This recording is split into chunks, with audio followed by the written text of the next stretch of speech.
Hi there, I'm here today to talk about waterborne illnesses. And every day in the United States, we wake up, we use the bathroom, we wash our hands, we brush our teeth, and we drink our water. It's become second nature to us in the way that we don't have to think about it. But we are very fortunate in this manner because we don't have to worry about suffering from waterborne illnesses by simply going about our everyday life. People in other countries, including Somalia, which is found in the top corner of Africa, and China, which we all know is found in Asia, aren't as fortunate as we are. In developing nations, including Somalia, waterborne contaminants are caused due to a lack of water treatment. In Somalia, there are various infectious diseases which can be spread through either food or unclean water. These diseases include bacterial and protozoal diarrhea, which just does not sound fun, hepatitis A and E, and typhoid fever. China also struggles with water regulation due to its size and population. The infection of waterborne illnesses is also prominent in China.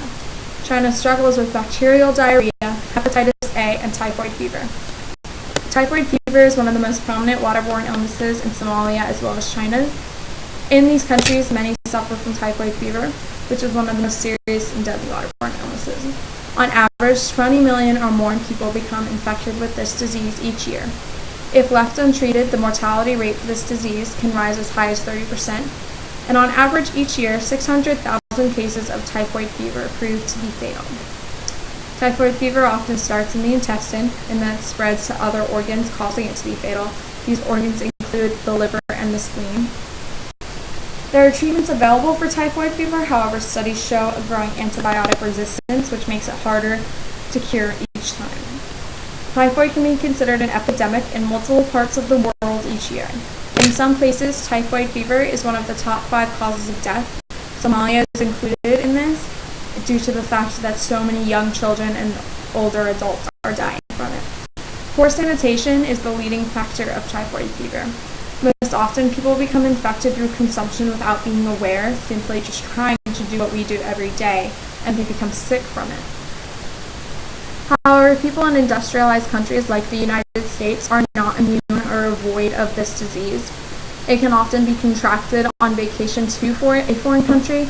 It can also simply be contracted by something contaminated that we drink here.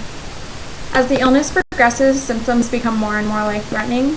These symptoms include delusion, hysteria, dizziness, confusion, and you just get kind of out of it. You're just like, what's happening to me? Treatment and diagnosis are very important to receive proper treatment for this disease. Treatment for typhoid fever includes the use of ciprofloxacin, which is used on almost everybody. However, some people have the use of ceftriaxone, which is often used on pregnant women and some children. And other ways to manage symptoms include drinking fluids and eating a healthy diet. This is just to try and flush out your system.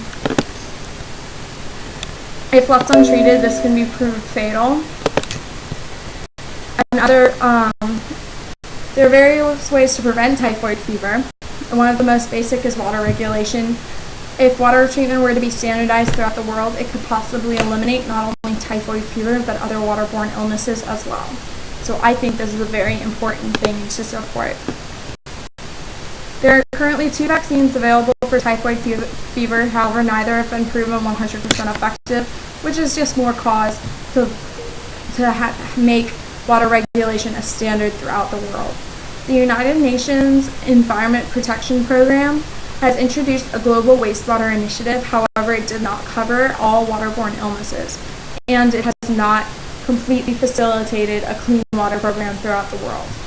And that is it for today. I hope you learned something about waterborne illnesses.